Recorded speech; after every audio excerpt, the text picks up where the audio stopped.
வணக்கம். Welcome to கதை திரட்டு.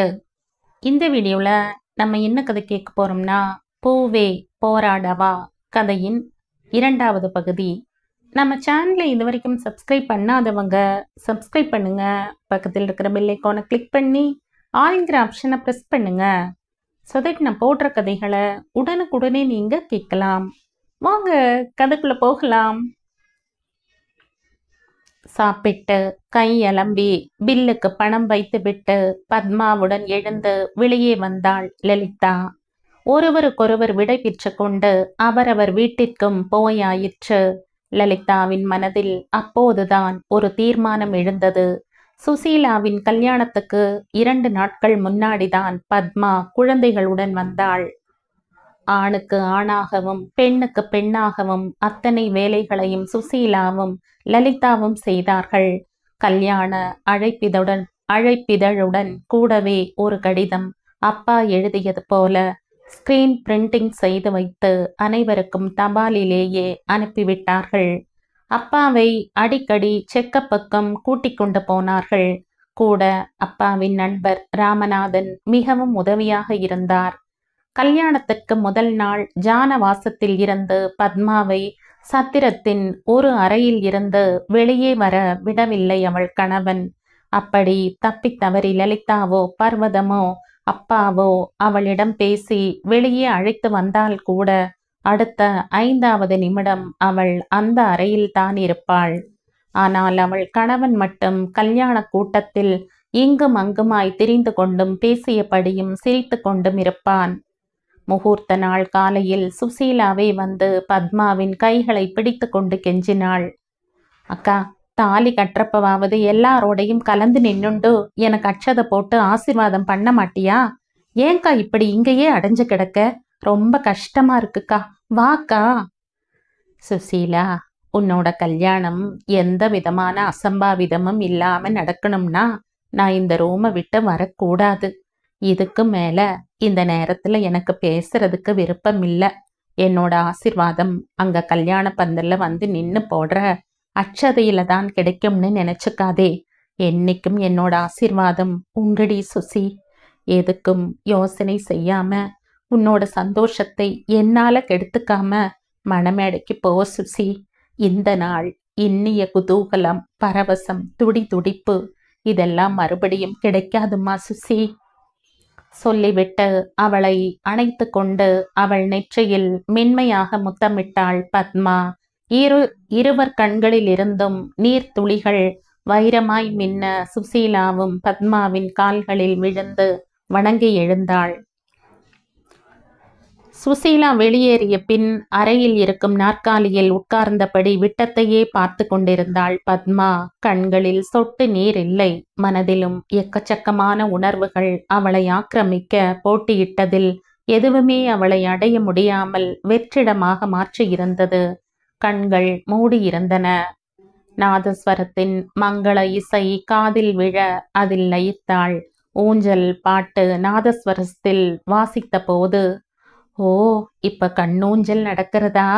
சகல வாத்தியம் வாசித்த போது, ஓ, இப்போது மங்கல்ய தாரண்யம் நடக்கிறது போலிருக்கிறது. மனதுள் பேசியபடி மனக்கண்ணாலேயே சுசீலாவின் கல்யாணத்தை பார்த்து கொண்டிருந்தாள் பத்மா. பர்வதம், எங்கடி பத்துவ காணோம்? அவ ஆத்துக்காரர் மட்டும் இங்கேயும் அங்கேயும் அலையிறார். ஆத்துக்கு மூத்த பொண்ணு லட்சணமா ஓடியாடி ஒத்தாசை செய்ய வேண்டாமா? வந்தவாளை வாங்கோன்னு கூப்பிடவும் டிஃபன் காஃபிக்கும் சாப்பாட்டுக்கும் போங்கோன்னு சொல்றதுக்கு லலிதா ஒருத்திய அல்லாடின் இருக்காளே, எங்கடி அவ? மரகதம் அத்தை கேட்கவும் பர்வதம் பதில் சொல்ல திண்டாடிய போதும் மனையில் இருந்த சுசீலாவே அந்த அத்தையின் கையை பிடித்தெழுத்தாள். அருகில் வந்ததும் அவள் காதில், அத்தை, சித்த பேசாம இருங்கோ. அக்கா 3 நாள் மடியில இருக்கா. பாவம் அத்திம்பேர் ஒருத்தரே அலையறார். நீங்க ஏதாவது கேட்டு அவரோட வருத்தம் ஜாஸ்தியாகி வேற ஏதாவது நடக்க போறது. ப்ளீஸ் அத்தே. அந்த சமாளிப்பு வெறும் ஜால் ஜாப்பு தான் என்று மனதுக்கு புரிந்தாலும் நம்மால் ஏன் ஏதாவது சங்கடம் வர வேண்டுமென மரகதம் பேசாமல் இருந்து விட்டாள். பர்வதத்திற்கு இருப்பு கொள்ளாமல் மனையிலும் பெண்ணின் அருகில் உட்கார முடியாமல் தத்தளித்தபடி நின்றிருந்தாள். ஒவ்வொருவர் உள்ளத்திலும் ஒவ்வொரு விதமான உளைச்சலுடன் கல்யாணத்தில் முகத்தை சிரிப்பை காட்டியபடி நடந்து முடிந்தது. பத்மாவுக்கு எப்போதுமே நல்ல குணம் கிடையாது. சரியான திரிசமன். அதை தங்க கல்யாணத்துல கூடவா காட்டணும்? என்ன ஒரு பெருமையோ! மாப்பிள்ளைக்கு இருக்கிற கரிசனம் கூட பொண்ணுக்கு இல்லையே. இந்த காலத்துல பெத்த பொண்ணுங்களே தாமா சத்ரு. இலை மறைவு காய் மறைவா கூடவா நடக்க தெரியாது இந்த பொண்ணுக்கு? என்ன அழிச்சாட்டியம்டியம்மா! இப்படி பத்மாவை பற்றிய பலவாறாக பேசி தோள்பட்டையில் முகவாயை இடித்து கொண்டவர்கள் அநேகம். அத்தனைக்கும் காரணமான அந்த வீட்டு மாப்பிள்ளை வந்தவர்களை உபசரித்து அவர்கள் கையை பிடித்து குலுக்கி விடை அனுப்பி வைத்த அழகென்ன! தாம்பூல பையை கொடுத்த பவ்யம் என்ன! அப்பப்பா, அத்தனை பேரும் ஒரு முகமாக பர்வதம் தம்பதியினரிடம், இந்த மாதிரி ஒரு மாப்பிள்ளை கிடைக்க கொடுத்து வச்சிருக்கணும். எல்லாம் போன ஜென்மத்து புண்ணியம் தாண்டிம்மா பர்வதம். எரியும் நெருப்பை வெளியே காட்டாமல் சந்தோஷமாக புன்னகைத்தார்கள் இருவரும். கட்டு சாத கூடையும் வைத்து சம்மந்திகளும் சுசீலாவை கூட்டிக் கொண்டு போயாயிற்று. தான் அடைப்பட்ட கூண்டில் இருந்து வெளியே வந்தாள் பத்மா. அவளுக்கு தாலி கட்டியவனோ சத்திரம் காலியான உடனேயே மாயமாய் மறைந்து விட்டான். பத்மா தன்னை அணைத்து கொண்டு சத்தமில்லாமல் அழும் பர்வதத்தை சமாதானப்படுத்தினாள். அம்மா, அழாதம்மா. எனக்காக அழ ஆரம்பிச்சேனா அதுக்கு முடிவே இருக்காதும்மா. சுசீலாவோட வாழ்க்கையாவது எப்போதும் நன்னா இருக்கட்டும்னு வேண்டிக்கோமா. என்னோடது இதுதான்னு தீர்மானிக்கப்பட்ட வாழ்க்கையா போச்சு. அதனால பகவானா பார்த்து எப்ப மனம் கனிஞ்சு அவர் மனசு சரி பண்றாரோ அப்பதான் என் வாழ்வும் சரியான பாதைக்கு வரும். அதனால விடுமா. யார் வேணும்னாலும் எது வேணும்னாலும் சொல்லட்டும். நமக்குள்ள எது உண்மைன்னு நமக்கு தெரியும். அழாதம்மா. இப்பவாவது அவர் என்னை விட்டுட்டு போனாரே, நல்லதாச்சு. வா, மேலே என்ன ஏற கட்டலாம். வேன் வேற காத்திருக்கு. வா லெல்லி. அழுவதா சிரிப்பதா என்றே புரியாமல் மளமளவென்று சத்திரத்தை காலி செய்ய முனைந்தார்கள். வேனில் வீட்டுக்கு வந்து இறங்கி வீட்டை நேர்படுத்தி முடிப்பதற்கு சாயங்காலம் 7 மணிக்கு மேல் ஆயிற்று. பத்து, அப்பாவை கொண்டு போய் விட சொல்லட்டுமா? குழந்தைகளும் நீயும் சாப்பிட்டுட்டு தயாராகுங்கோ. அப்புறமா வீண் சண்டை வரப்போறது. அம்மா, எப்போதுமே போடுறது வீணான சண்டை தான். எனக்கு அது நன்னா பழகி போச்சு. இன்னைக்கு நான் போக போறதில்ல. எனக்கு நன்னா பசிக்கிறது. வா, எல்லாருமா கட்டுசாத கூட சாப்பாடு நமக்குன்னு இருக்கிறத சேர்ந்து சாப்பிடலாம். கல்யாணத்துல நான் ரூம்லயே அடைஞ்சுண்டு தனியா சாப்பிட்டேன். இப்பவாவது சந்தோஷமா இருக்கலாமா? இன்னும் 2 நாள் ஜாலியா இருந்துட்டு அதிரசமும் முறுக்கும் சாப்பிட்டுட்டு அப்புறமா தான் போக போறேன். இப்போ அப்பாவை ஒன்னும் கேட்காத. வாமா. லலிதாவும் பர்வதமும் எதுவும் பேசவில்லை. கல்யாண அலைச்சலும் மன உளைச்சலுமாய் சாப்பிட்டு சீக்கிரமே தூங்கி போனார்கள். மறுநாள் காலை எழுந்து பல் தேய்க்கும் போதுதான் எதிரில் இருக்கும் நாடார் கடையில் இருந்து போன் வந்திருக்கிறது என சின்ன பையன் ஒருவன் வந்து கூறினான். லலிதா தான் சென்றது. அவள் குரலை கேட்டதுமே பத்மாவின் கணவன் ஒரு 2 கட்டான் நிலையில் பேசினான். அவன் பனியில் இருந்து கோபமா இல்லை சாதாரணமா என்று புரிந்து கொள்ள முடியவில்லை. பதுக்கா இன்னைக்கு சாயங்காலமா அப்பாவோட வரதா இருக்கா, கூப்பிட்டுட்டுமா? இல்ல, வேணாம். இன்னும் 2 நாள் இருந்து ரெஸ்ட் எடுத்துண்டு வரட்டும். சும்மாதான் போன் பண்ண. அதான் கல்யாணத்தின் போதே பதுக்காவுக்கு நல்ல ரெஸ்ட் கிடைச்சதே. கொசுறு கூட 2 நாள் தரேலா. அத்திம்பேர், ரொம்ப சந்தோஷம். கல்யாணத்துல நீங்க செஞ்ச ஹெல்ப்புக்கு ரொம்ப தேங்க்ஸ் அத்திம்பேர். வந்தவா அத்தனை பேரும் உங்களை புகழோ புகழ்னு புகழ்ந்து தீத்துட்டா. வீட்ல மற்றபடி சௌக்கியந்தானே? சரி அத்திம்பேர், வச்சுடட்டுமா? வீட்டிற்கு வந்து நடந்ததை கூறினாள். பத்மாவும் 2 நாள் சந்தோஷமாய் இருந்துவிட்டு வீட்டுக்கும் பட்சணம் என ஏகப்பட்டதை எடுத்து கொண்டு போயாயிற்று. வீடும் யதார்த்த நிலைக்கு வந்தாயிற்று. எப்போதும் போல் ஆபீஸுக்கு லலிதா போனாலும் இப்போது அவளுடைய மனம் காதலில் சிக்கியிருந்தது. அந்த காதலை ஏற்றுக்கொள்வதா நிராகரிப்பதா என்ற யோசனையில் தடுமாறித்தான் போனாள் லலிதா. அப்பா அம்மா பிள்ளைகள் இல்லாமல் பெண்களாய் பெற்றதற்கு தான் பிள்ளையாயிருந்து காப்பாற்றுவதாக பேச்சுக்கு பேச்சு சொல்லி வந்தவள்தான். வாய் எதை வேண்டுமானாலும் கூறட்டும், ஆனால் வயசும் மனமும் சும்மா இருக்க மாட்டோம் என்று அவளை ஆட்டிப் படைத்தன. இரவில் படுத்தால் நிம்மதியாய் தூங்கும் லலிதா இப்போதெல்லாம் தூங்குவதே அரிதாகிப் போனது. அவளை கம்பெனியில் வேறு பிரான்ச்சுக்கு எப்போது மாற்றினார்களோ அன்றில் இருந்து பிடித்தது வினை. பிரான்ச்சில் இவளுக்கு சீனியராக இருக்கும் மோகன்தான் காரணம். இவளுக்கு அந்த பிரான்ச்சில் இவளுக்கான வேலையை மட்டும் கற்றுத்தரவில்லை, காதலையும் கூடவே பாடமாக நடத்தினான். மனம் வீச ஆரம்பித்து விட்டது. அந்த மனம் லலிதாவிற்கு ரொம்பவும் பிடித்திருந்தது. தன்னை விட்டு அந்த மனம் அகலவே கூடாது என்ற பிடிவாதம் அவளையும் மீறி எழுந்ததை ரசிக்கத்தான் முடிந்ததே தவிர அவளால் தடுக்க முடியவில்லை. அதனால் அதன் இயல்பிற்கு விட்டுவிட்டாள். அதற்கு அடிமையாகவும் ஆகிவிட்டாள். வீட்டுக்கு வந்தால் அப்பா அம்மாவை காப்பாற்ற வேண்டுமே, நான் இப்படி நடப்பது சரியா? ச்சே, எத்தனை கேவலம் நான்! தன்னைத்தானே நிந்தித்து கொண்டாள்.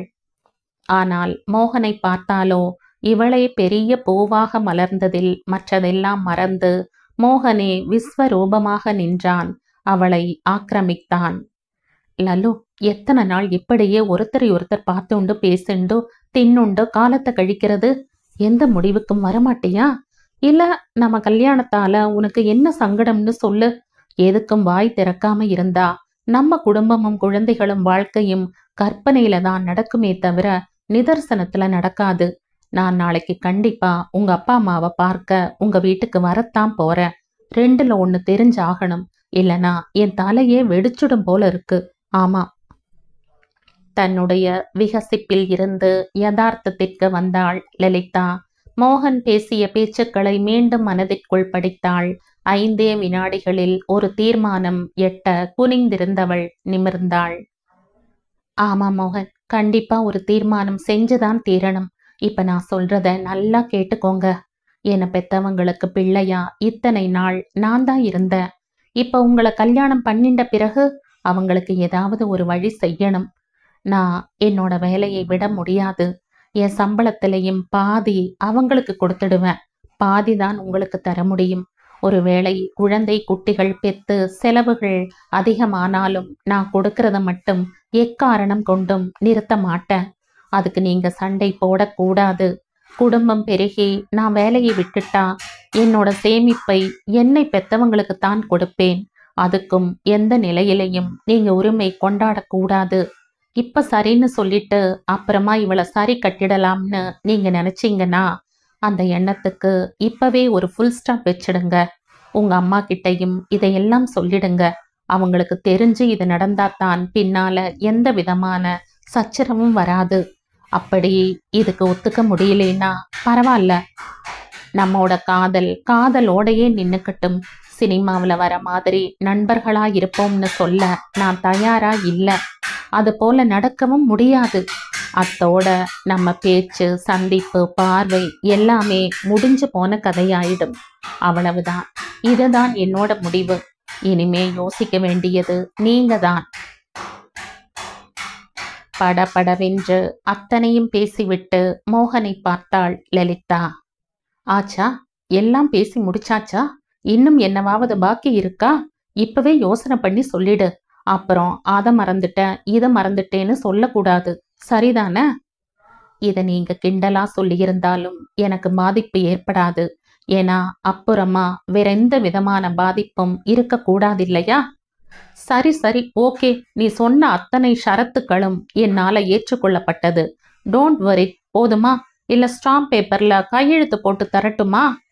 பல் வரிசைகள் பளபளக்க சிரித்தபடி சொன்ன மோகனின் அழகில் ஒரு நிமிடம் இறங்கினாலும் தன்னை உணர்ந்திருந்தாள் லலிதா. இப்ப காதல் போதையில வாய்க்கு வந்த வாக்குறுதிகளை அரசியல்வாதி போல அள்ளி வீசாதீங்க. வீட்டுக்கு போய் உங்க அம்மா உங்க தம்பி 2 பேர்கிட்டையும் நான் சொன்னதை சொல்லி கன்சல்ட் பண்ணுங்க. அப்புறமா எங்க அப்பா அம்மா கிட்ட பேச வாங்க. இப்ப ரொம்ப நேரம் ஆயிடுத்து, அதனால கிளம்புவோம். எழுந்திருங்க. 2 பேரும் அவரவர் வழிகளில் சென்றார்கள். அப்பா, உங்களோட கொஞ்சம் பேசணும்ப்பா. அம்மா, நீயும் வாயே. வரேண்டி லலிதா, ரொம்ப நாளா இதுக்கு தாண்டி காத்துட்டு இருந்தோம் நாங்க 2 பேரும். சொல்லு. என்னம்மா, என்ன சொல்ற? காத்துட்டு இருந்தீங்களா? மிகுந்த ஆச்சரியத்துடன் கேட்டாள் லலிதா. ஆமாண்டி லல்லி, தாய் அறியாத சூழ் உண்டா? உன்னோட துடிப்பும் துள்ளலும் திருட்டு மொழியும் உனக்கு நீயே சிரிச்சுக்கிறதும் நன்னாவே கவனிச்சுண்டுதான் வரேன். அப்பா கிட்டேயும் சொன்னேன். லல்லிக்கண்ணா, நீயும் இந்த குடும்பத்துக்காக எவ்வளவோ செஞ்சுட்டடி. உனக்குன்னு ஒரு வாழ்க்கை வேண்டாமா? நீ யார விரும்புறையோ அதை பத்தி எங்களுக்கும் கவலை இல்லை லல்லி. எந்த ஜாதியா இருந்தாலும் பரவாயில்ல, அவனுக்கே உன்னை கல்யாணம் பண்ணி வைக்கிறதுன்னு நிச்சயம் பண்ணிட்டோம்.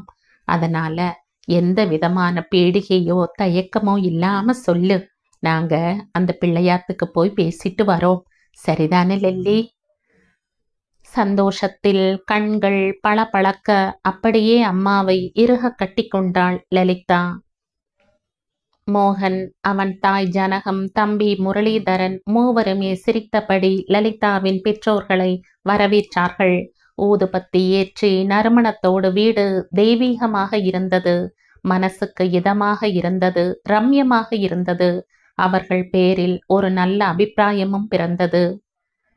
சகஜமாக எல்லோரும் கலந்து பேசியதில் சந்தோஷம் அங்கு துள்ளி விளையாடியது. இனிப்பும் காரமும் அந்த சூழ்நிலையை இன்னும் ருசியாக்கியது. முகூர்த்தத்தை சீக்கிரமாகவே குறித்தார்கள். நிச்சயதார்த்தம் என்று அனாவசிய செலவு வேண்டாம் என்று பேசிக்கொண்டார்கள். லலிதாவிற்கு திருஷ்டி சுற்றி போட்டார்கள். லல்லி, மனுஷங்க ரொம்ப நல்ல மாதிரிம்மா. அதுவே எனக்கு மனசு ரொம்ப இருக்குமா. பகவான் உன்னை நல்லா வச்சிருக்கட்டும். கைகளை கூப்பி நெகிழ்ந்து கூறினார் தகப்பனார். பத்மா வீட்டிற்கு போய் சொல்லிவிட்டு வந்தார்கள். பத்மா ரொம்பவும் சந்தோஷப்பட்டாள். அம்மா, இந்த தடவை ரூம்ல அவரை அடைச்சிட்டு நானும் குழந்தைகளும் ஜாலியா கல்யாணத்தை என்ஜாய் பண்ண போறோம் பாரேன். பத்து, அதெல்லாம் ஒன்றும் பேசாதம்மா. அவர் புத்தி சரியாகி 2 பேருமே சேர்ந்து என்ஜாய் பண்ணுங்கோ. சரி, வரட்டுமா? அடுத்து சுசீலா வீட்டிற்கு போனார்கள். சுசீலாவும் அவள் கணவரும் சந்தோஷமாய் வரவேற்றார்கள். சாப்பிட்டு விட்டுத்தான் போக வேண்டும் என்று வற்புறுத்தி சாப்பிட வைத்தார்கள். அன்போடு உபசரித்தார்கள். கவலையே படாதீங்கோ, சுசீலாவை 10 நாளைக்கு முன்னாலேயே ஒத்தாசிக்க அனுப்புறேன். எப்ப என்ன உதவி வேணும்னாலும் தயக்கமே பட வேண்டாம். என்னை உங்க பிள்ளை போல நினைச்சுக்கோங்கோ. இதை கேட்டவுடன் மாப்பிள்ளையின் கைகளை பிடித்து கொண்டு கண்களில் வைத்து கொண்டார் லலிதாவின் அப்பா. நெகிழ்ந்த மனதுடன் இருவரும் வீட்டிற்கு வந்தார்கள். 4-5 நாட்களில் ஒரு நாள் மாலை டெய்லரிடம் கொடுக்க வேண்டிய பிளவுஸ் துணிகளை எடுத்து பார்த்து கொண்டிருந்தாள் லலிதா. அப்பா இன்விடேஷன் ப்ரூஃபை திருத்தி கொண்டிருந்தார். அம்மா சமையல் அறையில் இருந்தாள். சுசீலாவும் அவள் கணவரும் வந்தார்கள்.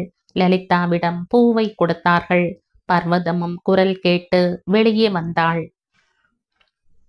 லோகாயதமான பேச்சும் காஃபி டிஃபனும் ஆயிற்று. சுசீலாவின் கணவர் கண் ஜாடை செய்ய சுசீலா ஒரு துணிப்பையை அப்பாவிடம் எடுத்து வந்தாள். அப்பா, நீங்களும் அம்மாவும் 3 பெண்களை பெத்துட்டோமேனு ஒரு நாள் கூட சலிச்சுண்டு பார்த்ததில்லை. 3 பேருக்குள்ளேயும் எந்த பாரபட்சத்தோடும் நடந்ததில்லை. உங்களுடைய சக்திக்கு மீறித்தாம்பா உழைச்சிங்க.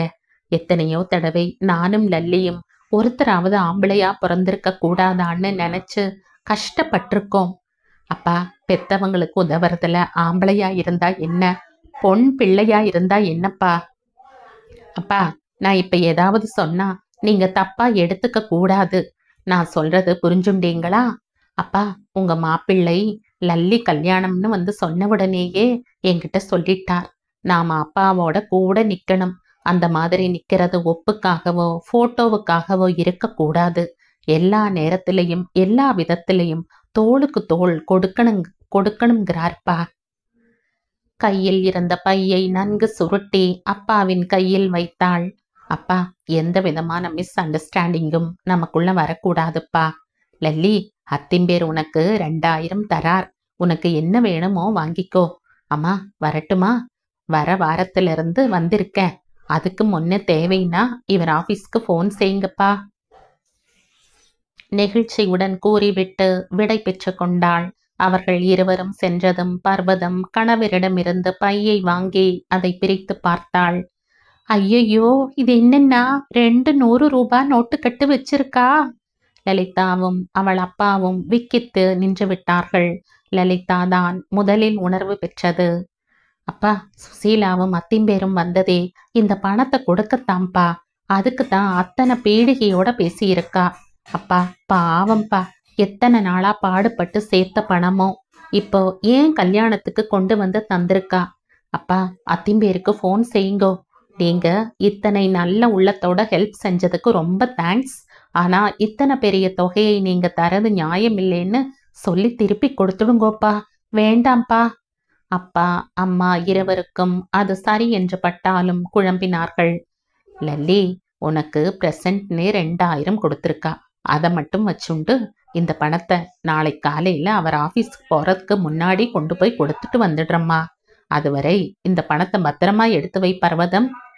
மூவரும் சுசியையும் அவள் கணவனையும் பற்றி பேசி பேசி மாய்ந்தார்கள்.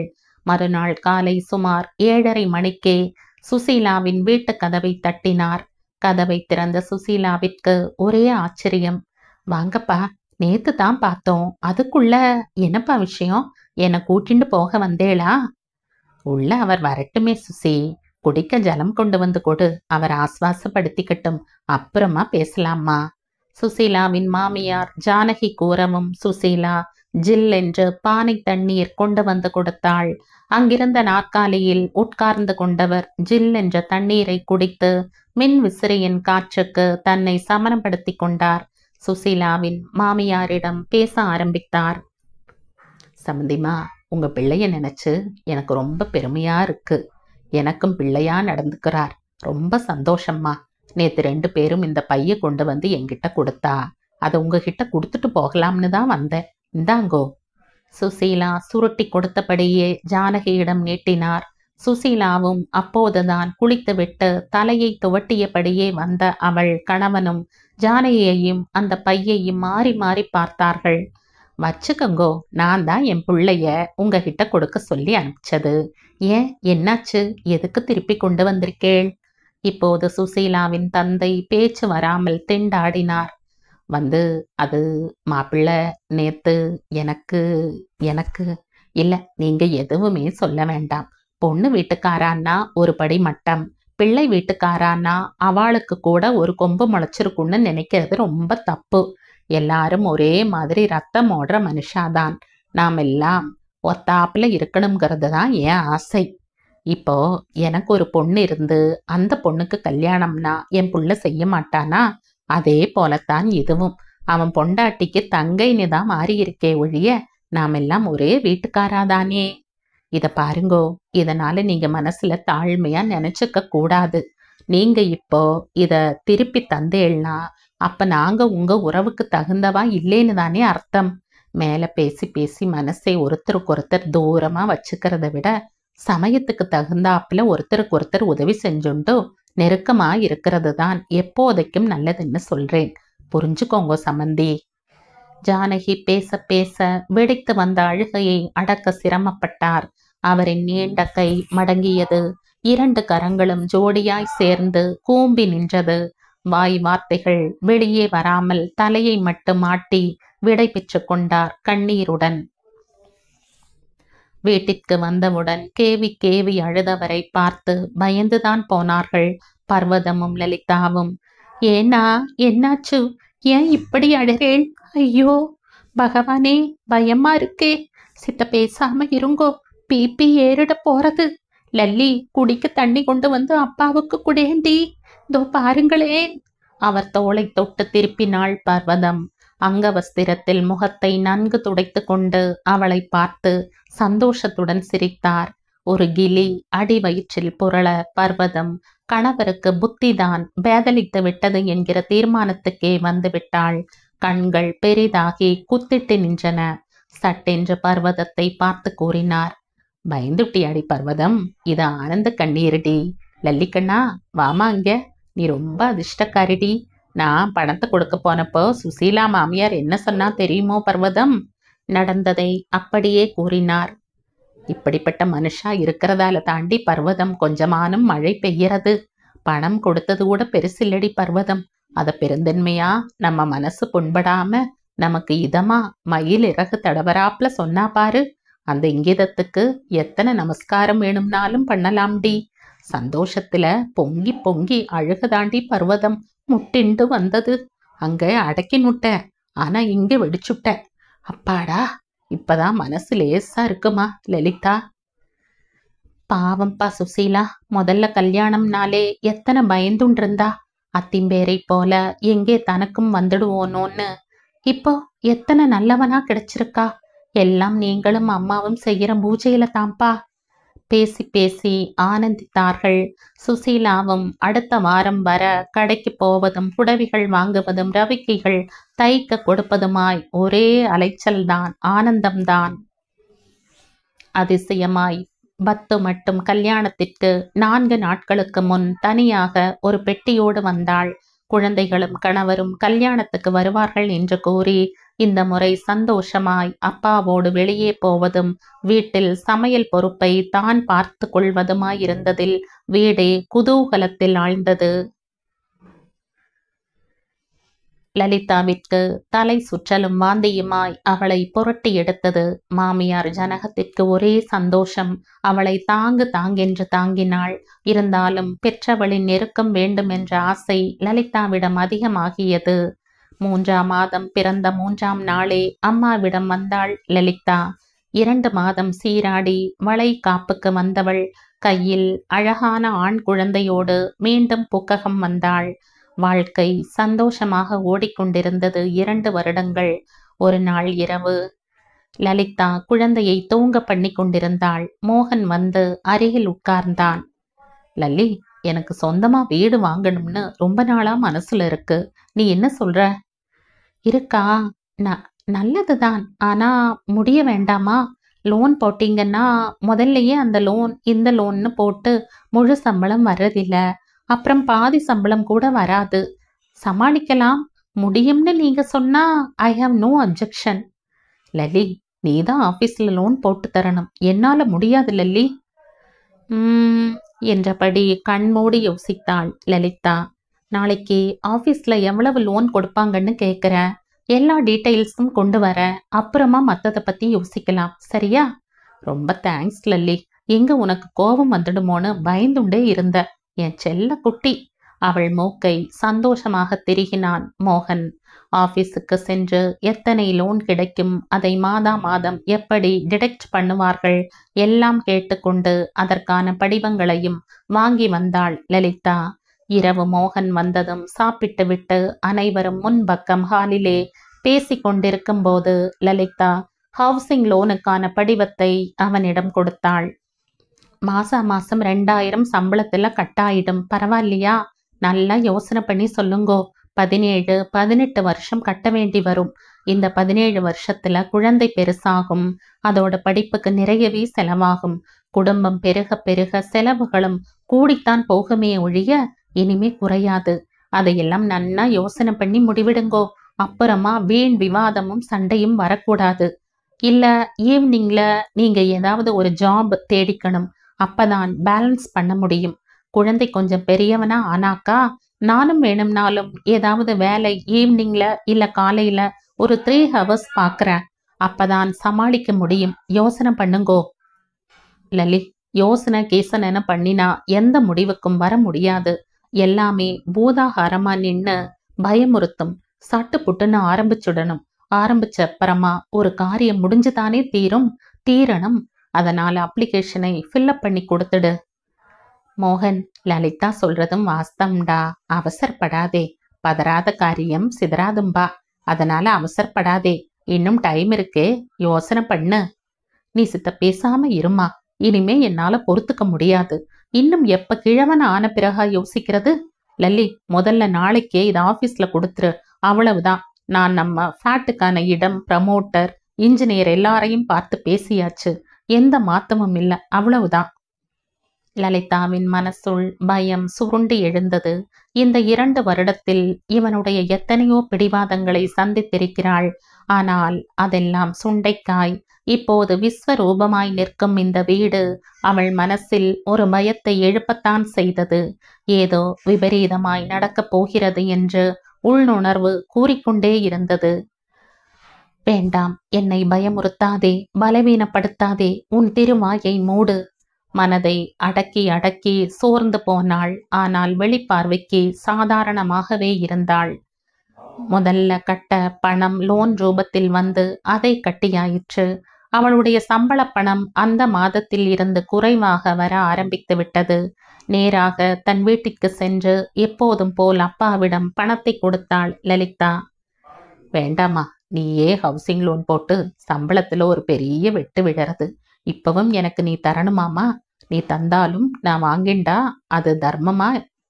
இருக்கிறத வச்சுண்டு பொழைக்க தெரிஞ்சுக்கணும். இத்தனை நாள் வாங்கிண்டதே தப்புமா. நீ கேட்க மாட்டேன்னு பேசாம இருக்க. உனக்கு இக்கட்டு வந்தப்பவும் நான் வாங்கிண்டா? ச்சே, நினைச்சு பார்க்கவே அசிங்கமா இருக்கு லல்லி. அப்பா, உங்களால இப்ப டியூஷன் கூட எடுக்க முடியாம ரொம்பவே சோர்ந்து போயிட்டேன். டாக்டரும் நீங்க எந்த வேலையும் செய்யக்கூடாது, ஓய்வா தான் இருக்கணும், பிபி அதிகமா இருக்குங்கிறார். நீங்க எப்படிப்பா சமாளிக்க முடியும்? சுசி வேற அப்பப்ப வந்துட்டு அவளால ஆனது செய்யறாம்மா. நீ கொடுத்ததுலயும் கொஞ்சம் சேர்ந்திருக்கு, போரும்மா. அப்பா, நான் அவர்கிட்ட முதல்லயே பேசிட்டு தான்ப்பா கல்யாணம் பண்ணிண்ட. அதனால அவர் ஒன்னும் சொல்ல மாட்டார். நீங்க இப்படி மறுத்தா என்னால நிம்மதியா இருக்க முடியாதுப்பா. வாங்கிக்கோப்பா. அப்போதுதான் மோகனும் உள்ளே நுழைந்தான். என்ன லல்லி, அப்பாதான் சமாளிக்க முடியும்னு அத்தனை தைரியமா சொல்றார். நீ ஏன் அவரை கட்டாயப்படுத்துற? விட. நீங்க இப்படி சேர்ந்து இப்படி பேசுறது உங்களுக்கே சரின்னு தோன்றதா? எனக்கு சப்போர்ட் பண்ணி பேசுறதை விட்டுட்டு அப்பா கட்சியில பேசுறீங்களே, அதுல என்ன தப்பு லலிதா? அவருக்கும் ஒரு பிரஸ்டீஜ்னு இருக்கோ இல்லையோ, அதை காப்பாத்திக்க பாக்குறார். அதையே புரிஞ்சுக்க மாட்டேங்கிற? மிகுந்த கோபத்துடன் மோகனை ஏறிட்டாள் லலிதா. லல்லி, அப்பாவுக்கு நம்ம கஷ்டம் புரிஞ்சுடுத்து. நானும் இன்னைக்கு போன்ல சொன்னேன். மாமா, இன்னைக்கு லல்லி சம்பளம் வாங்கினதும் உங்களை பார்க்கத்தான் வருவா, பணத்தையும் தருவா. ஆனா நீங்க மறுத்துடுங்க மாமா. வீடு வாங்குறதால என்னோட ஃபைனான்சியல் பொசிஷன் ரொம்ப புவர் மாமா. ப்ளீஸ் எனக்கு ஹெல்ப் பண்ணுங்களேன். என்ன என்னோட மாமனார் ஜெம்முதான்னு நிரூபிச்சிட்டார் பார். தேங்க்ஸ் மாமா, தேங்க்ஸ் அலாட் மாமா. லல்லிக்கு நீங்களும் சொல்லுங்கோ. எங்க நிலைமையை கொஞ்சம் கூட புரிஞ்சுக்காம சொல்றதை விட புரிஞ்சுக்க மறுக்கிறாள்னு தான் சொல்லணும். ப்ளீஸ் மாமி. பர்வதத்திற்கு அவமானத்தினால் முகம் சிவந்தது. லல்லி, மாப்பிள்ளை சொல்றதும் ரொம்ப சரிதானம்மா. இனிமே அவர் சொல்றதைத்தான் நீ கேட்கணும். லல்லி, இத்தனை நாள் நீ செஞ்சதே எக்கச்சக்கம். இனியும் வாண்டாண்டி. உன் குடும்பத்தை பார்த்துக்கோ, போரும். லலிதாவிற்கு உடம்பே அக்னியாய் மாறி இருந்தது. மோகனை திரும்பி கூட பார்க்காமல் பெற்றவர்களிடமும் சொல்லிக் கொள்ளாமல் விடுவிடுவென்று வெளியே நடந்தாள். மோகன் மாமனார் மாமியாரிடம் சொல்லிக்கொண்டு வெளியே வரும் முன்பே அத்தனை வேகத்துடன் எப்படி நடந்தாளோ. இவன் பஸ் ஸ்டாண்டை அடையும் போது லலிதா அங்கில்லை. ஒரு கணம் மனம் துணுக்குற்றாலும் எங்கே போய்விடுவாள் என்கிற மெத்தனத்தோடு அடுத்து வந்த பஸ்ஸில் ஏறி வீட்டை அடைந்தான். என்னடா சண்டை? இத்தனை நாளில என்னைக்குமே இப்படி நடந்ததில்ல. தூங்கிட்டு இருந்த குழந்தையை எடுத்துண்டு ரூமுக்கு போயிட்டா. சாப்பிடல, எதுக்கும் பதில் சொல்லல. முகமே நன்னா இல்ல. என்னாச்சுடா? ஜனகம் கேட்கவும் மோகன் நமிட்டாக உதட்டை சுழித்தான். வீட்டுக்காக வாங்கின லோனுக்கு சம்பளத்துல கட் பண்ணிட்டாங்க. அதுவே போதாதுன்னா மீதி பணத்தை எடுத்துண்டு அவ அப்பாவுக்கு கப்பம் கட்ட போயிட்டாமா. இத்தனை நாள் ஏதாவது சொன்னனா? இப்ப இத்தனை கஷ்டத்திலையும் கொடுக்கணுங்கிறது சட்டமா என்ன? இன்னும் 2 பொண்கள் இருக்காளே, அவளுக்கு பாத்தியது இல்லையா? கல்யாணத்துக்கு முன்னாடி கேட்டாதான் சொன்னாதான் இல்லைங்கள ஒத்துண்ட. அதுக்காக அவ உசுரோடு இருக்கிற வரைக்கும் அவ கஷ்டம் விடியாதுன்னா அவ எப்ப சாகிறது? நாம எப்ப நம்ம குடும்பம்னு இருக்கிறதுமா? அவா கிட்டையும் போன்ல இப்படி கஷ்டம், லல்லி வந்து பணம் கொடுத்தா வாங்கிக்காதீங்கன்னு. அவ சரின்னுட்டா, வாங்கிக்கல. இவதான் என்னமோ தான் பெரிய கொலையே பண்ணிட்டாப்ல வெறி பிடிச்ச மாதிரி வந்துட்டாமா. மோகன், அவளே அவ அப்பா அம்மாவுக்கு தர ரூபாயை தராம இருக்கிறபடி உன் நடத்தியாலே பண்ணணுமே ஒழிய இப்படி வாயால வார்த்தைகளை கொட்டி நீதான் அதுக்கு காரணம்னு பட்டுன்னு இருக்க கூடாது. தப்பு பண்ணிட்டடா. சரிதான், விடுமா. பொட்ட கழுதிக்கு இத்தனை திமிர்னா எனக்கு எத்தனை இருக்கணும்? பசிச்சா தானா வெளியில வரா. நீ ஒன்னும் கண்டுக்காத, சமாதானமும் பண்ணாத. ஆமா, சொல்லிட்ட. உள்ளே குழந்தையை அணைத்தபடி படுத்திருந்த லலிதாவின் மனம் குமுறி கொந்தளித்து கொண்டிருந்தது. எத்தனை தடவை படிச்சு படிச்சு சொன்ன, எக்காரணம் கொண்டும் பணம் கொடுக்கறத நிறுத்த மாட்டேன்னு. நான் சும்மாவா எனக்காக சேர்த்து வச்சு கொடுக்கற? அப்பா அம்மாவோட மருந்துக்கே பாவம் 800 ரூபாய் ஆயிடுறது. சுசீலாவும் நானும் கொடுக்கறதுனால தானே அவ வண்டி ஓட்டுறது. என்ன கேட்காம என்கிட்ட கூட சொல்லாம எங்க அப்பாவுக்கு போன் செஞ்சு, ச்ச எத்தனை கீழ்த்தரம். பாவம் அம்மா எப்படி கூனி குறுகி போயிட்டா. நான் ஏமாந்து போயிட்டனே. இனிமே எப்படி இதுல இருந்து விடுபடுறது?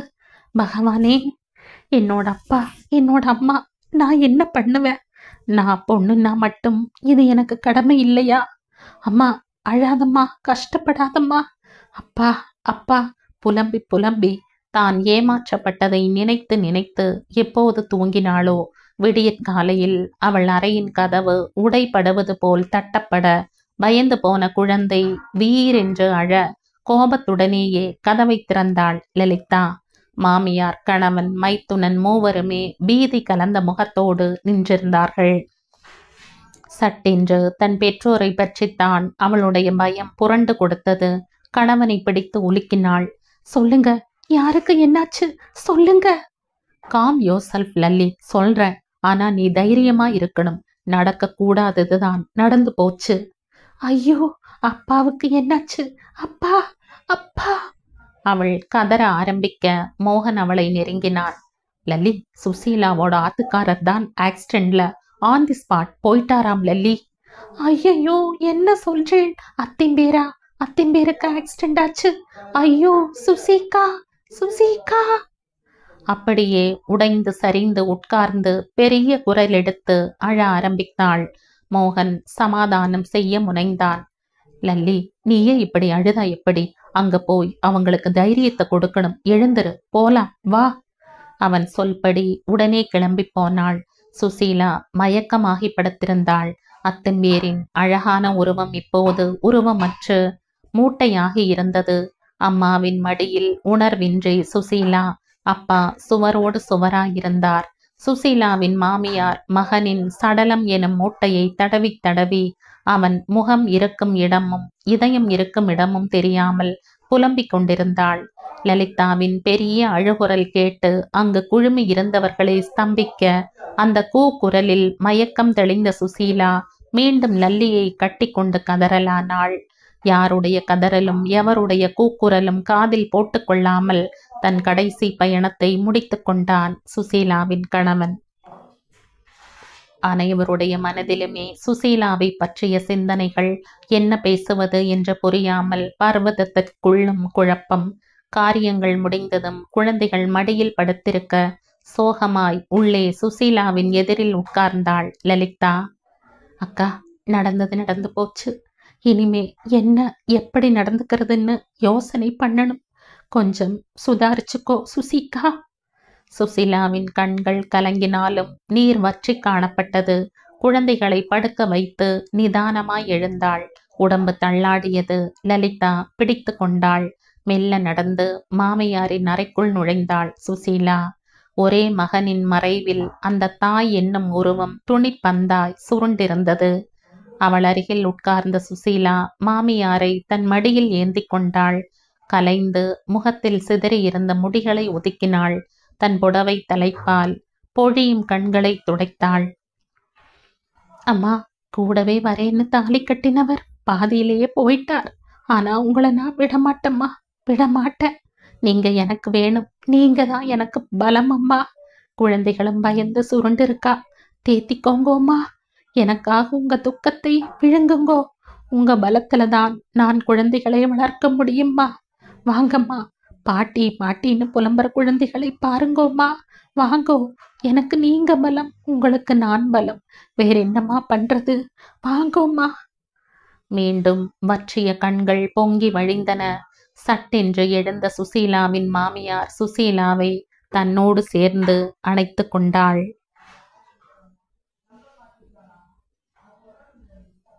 இந்த கதையின் தொடர்ச்சியை அடுத்த பதிவில் கேட்கலாம். நன்றி.